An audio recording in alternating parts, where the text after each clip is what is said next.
There will never be a point in your time, in your life, where it's the right time to do a great thing. If you're waiting for that perfect moment, that perfect timing, it's not going to happen. You know what you have to do? You have to create the perfect time and the perfect opportunity and the perfect situation. Is that a lot of people become comfortable. They stop growing. They stop wanting anything. They become satisfied. People getting ready to go to jobs that they don't like, jobs that are making them sick. You see, when you're not pursuing your goal, you are literally committing spiritual suicide. When you have some goal out here that you're stretching for and reaching for that takes you out of your comfort zone, you'll find out some talents and abilities you have that you didn't know you have. When the messenger of misery visits you, what are you going to do? What will keep you in the game? There are things that you think you'll never need to know, that you may only need to know one time in your life, but that could save your life because you had that knowledge. Unless you attempt to do something beyond that which you've already mastered, you will never grow. What is it that you looked at some point in time and you decided that you couldn't do it, that you talked yourself out of it? If you're waiting on your next door neighbor to make it happen for you, it may not happen. If you're waiting on your mother or your father, they may be so ancient in their thinking that they don't understand this opportunity that you have. And if you're waiting on them, it may never get done. You don't beg average people to be phenomenal. You don't beg good people to be phenomenal. You just are phenomenal, and you will attract phenomenal. What reason can you remember that you can call on, that you can reach on, that can make you get back up? Find that reason. If you're not where you are, if you're not where you want to be, if you don't have what you want to have, if you're not where you think you should be at this particular place, it has nothing to do with the system, but it has everything to do with the fact that you're not making the sacrifice. I want you to make that dream become a reality, because if you don't, you will be working for somebody else to make their dreams become a reality. Everybody is against you or don't believe in you no more.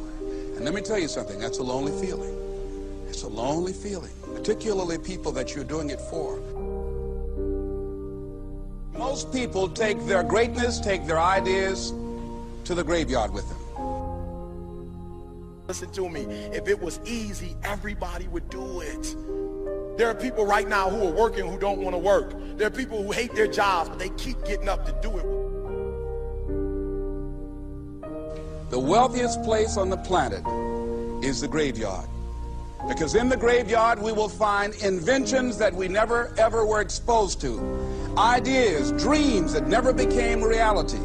Hopes and aspirations that were never acted upon.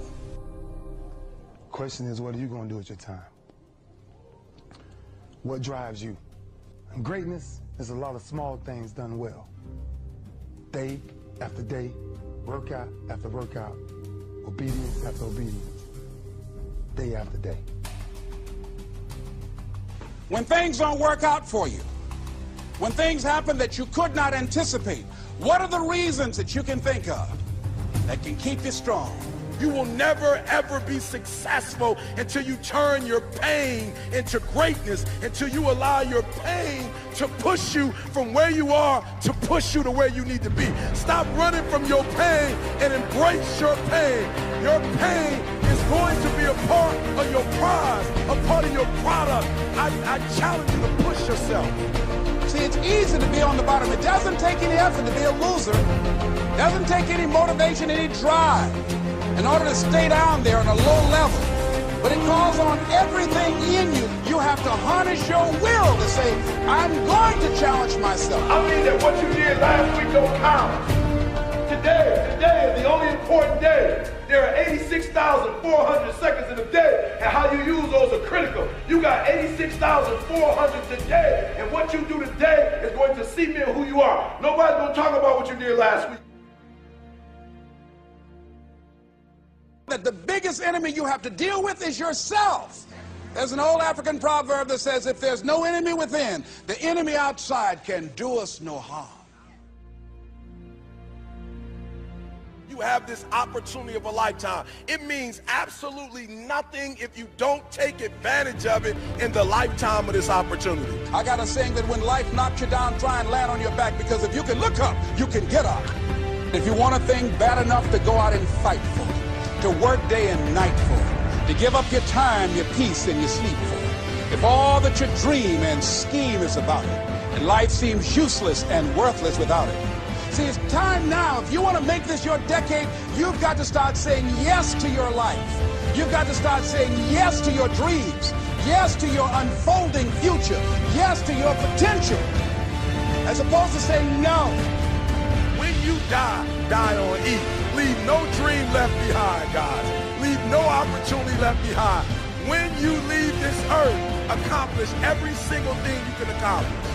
Listen to me, you're going to be here one day, but you'll never get here if you give up, if you give in, if you quit. And finally, guys, you got to want to succeed as bad as you want to breathe.